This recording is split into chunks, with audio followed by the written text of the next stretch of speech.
Good morning, everyone. You're watching Barnstable this morning. This morning, I am joined by author Kate Conway. Thank you so much for joining us. Thank you for having me. Very excited to have you here for our library segment because we're talking about a really cool event that you actually have coordinated for the Centerville Library. It is the Girl Power Panel. Yes, we're having 6 authors come in, and they all have strong heroines in their books, and we're dying to have them talk to their teen readers and let the teens ask them anything they want.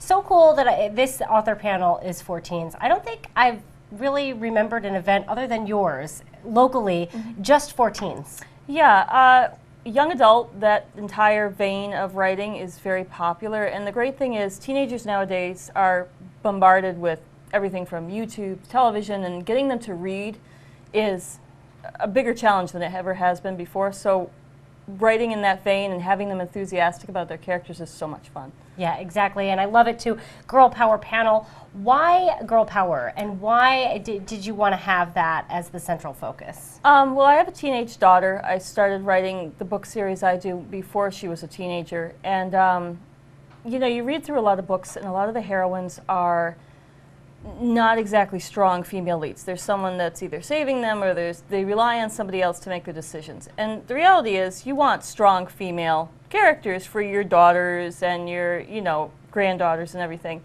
So to me, I wanted to bring in authors that represented that in their books. And so we found a great list, and I knew the characters, and I'm like, you will work perfect. And they were enthusiastic because they love their strong heroines. Now, some authors are local, I assume, and others are from far away. Yes, the only two that are, well, no, we have 3 here on the Cape. So there's myself, Tricia Lever, who writes Creed, and The Secrets We Keep are coming out. And then we have Katie O'Sullivan, who writes the Blood of the Mermaid series. And those 2 are local. Then we have Annie Guggen, who is from, I think, north of Boston. So is Kathleen Benner-Dubois. And then we have Natasha Friend, who's from Connecticut.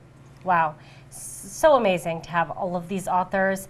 And the kids are going to be able to actually interact with these authors. There's going to be some questions, and I'm assuming they're going to have their books for sale as well. Yes, their books can be signed, they're for sale, but we also have some giveaways, and there's going to be crazy stuff inside the baskets from the authors, everything from t-shirts to the mugs to the books to things they love. We'll have snacks and hors d'oeuvres, but the great thing is the kids finally get to ask, how'd you do it? Or why'd you do it? Or, you know, will this character ever do such and such? It's a chance for teenagers to realize that not only can they have a say sometimes in the books, but they can also become writers themselves. That's the goal. Yeah, you know, just on a side note, I'm sure you're aware of Wattpad. Yes. It's a huge favorite for kids nowadays, and I think a lot more people are starting to write through Wattpad. Yep. Have you noticed that trend? I have. There's actually some fiction, what's called fan fiction. So fan fiction is based on characters that are already built.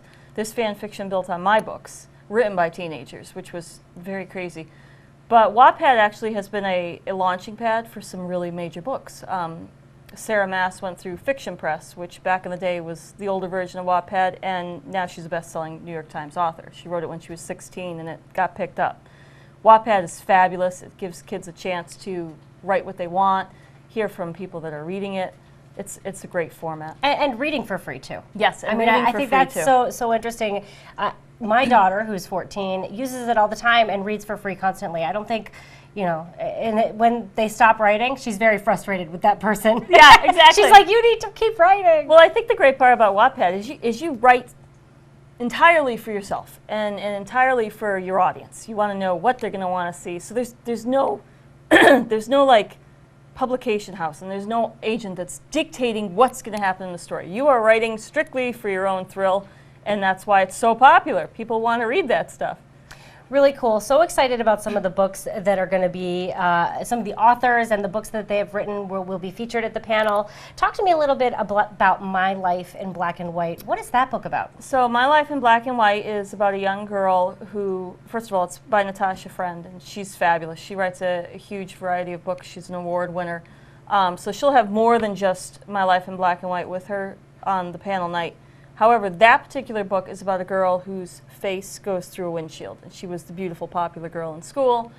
And it's how she realizes that her inner strength is actually her greatest asset, and she befriends these weird people, and it's just a fabulous book. I love her writing. You know, that seems like, too, again, going back to the girl power, that seems like a really good message, too. You know, really having that self-esteem, having that self-confidence, no matter what your situation is. Very much so, I think. Very empowering. It is, especially when you're bombarded with these beautiful people on TV and in magazines, and they're all photoshopped like crazy. And finally you get to see strong heroine that's not a particularly beautiful heroine. I love that aspect. What other authors and books will be featured at the Girl Power panel? Tricia Lever will be there with Creed, which is a horror story about these kids that break down in the middle of nowhere and end up in a town that's a cult. And that has a really strong female lead. Love her stuff. And then The Secrets We Keep will also come out later, won't be there for the panel. Then we have A.C. Guggen, who is the writer of the Scarlet series, which is a retelling of Robin Hood, except Will Scarlet is a woman. And she's crazy and she's wild and she never listens to Robin very well. She'll be there with both her books. We have Katie O'Sullivan, who does the Blood of the Mermaid series, and that's based in Chatham. So that's all about this boy who realizes his mother was a mermaid, and how he ends up getting tied up with this other girl that's an actual mermaid, and they have these adventures. It's crazy. We have Natasha, and then we have Kathleen Benner-Dublay, I believe she pronounces her last name, and she writes a variety of series that are historic retellings, and she writes Madame Tussauds Apprentice. And it's about a young girl who becomes obviously the apprentice of Madame Tussauds, but there's a mystery involved and the government's involved, so they're all great stories. Amazing too, such a wide array of genres. Huge too. array. And it's so cool that I think really everyone has that powerful female role, but yet it's such a wide array of work. It is. It's a crazy array. We have. I write more of a paranormal spin, and Kathleen writes a historic spin. You have a retelling of Robin Hood, and you have a horror story, and you have a high fantasy with the mermaids. The goal was to give the kids the broadest span possible so that they could pick what they like. Yeah, because that's so interesting too. I think trying to get kids really involved in reading, it takes that. It takes finding what their niche is or finding what kind of book they like to read. It is. I think encouraging them to just read what they like is a great thing. Yeah. Even if it's Captain Underpants. Exactly. Especially if it's Captain Underpants. Exactly. So what do you hope that attendees take away from this event? I hope that the teenagers that come and their parents, we're inviting both dads and their daughters as well. Because I think especially for fathers, it's important that their daughters have strong fictional role models. They're bombarded with all these things on TV that really are not the greatest role models. I'm hoping they leave with a sense that, okay, I don't have to be the shrinking violet in school. Or maybe I am the quiet one, but I'm really strong of mind and I know what I want. They also need to take away that you don't have to be trained as a writer. You have to have a great storyteller somewhere inside you. And everyone has a story to tell. Teenagers are fabulous in that respect. They're the craziest of the bunch. So amazing. So excited for this event. Do attendees need to sign up beforehand, or is it just open to all? It is open to all. It is free. It's great if they can call the Centerville Library, so we have a head count to some extent. You can call Titcombs as well. They're handling all our books. Titcombs is on 6A and Sandwich. We will be in the Sandwich High School as well during the day, so students have a chance to meet authors then. They can also go through Facebook. We have a Facebook event page, and all the authors have Instagram accounts, so if the kids want to follow them that way, they can. And it's also launch night for my third book, so there should be a bunch of people there, and there's invites that people can request too. So exciting. I'm so excited. I can't wait. Can't wait for that third book. Can't wait. One last question. We are so excited about the series and your third book.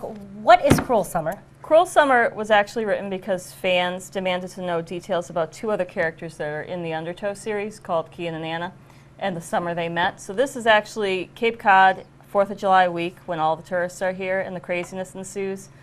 And the main character, Kian, is on Cape to steal a car, and he has the body of the owner in the trunk when he meets Anna Lane, who has to fix it. So this 4th of July weekend, or 4th of July week, Cape Cod is busy.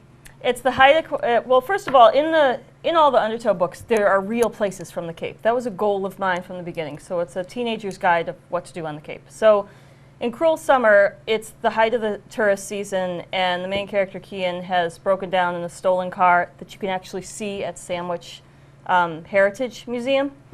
And that vehicle breaks down in the parking lot of what is technically Four Seas Ice Cream. It's 4th of July week, nobody's open, it's late at night, and he has a body in the trunk. And this young girl comes and ends up helping him out. And most of the book is this hilarious debate between the two of them, but you learn that Anna Lane has a lot of darkness in her past. And Kian himself is a killer, and somehow he realizes there's different versions of monsters, and he may not be the true monster he thinks. They're a popular couple in the series, so I think people are going to really enjoy it. The boarding house is in it. The flying horses from Martha's Vineyard is in it. The ferry is in it. There's a lot. Love that. I love reading books that include stuff locally. Well, Kate, thank you so much for stopping by and telling us all about the Girl Power panel. Can't wait to attend myself.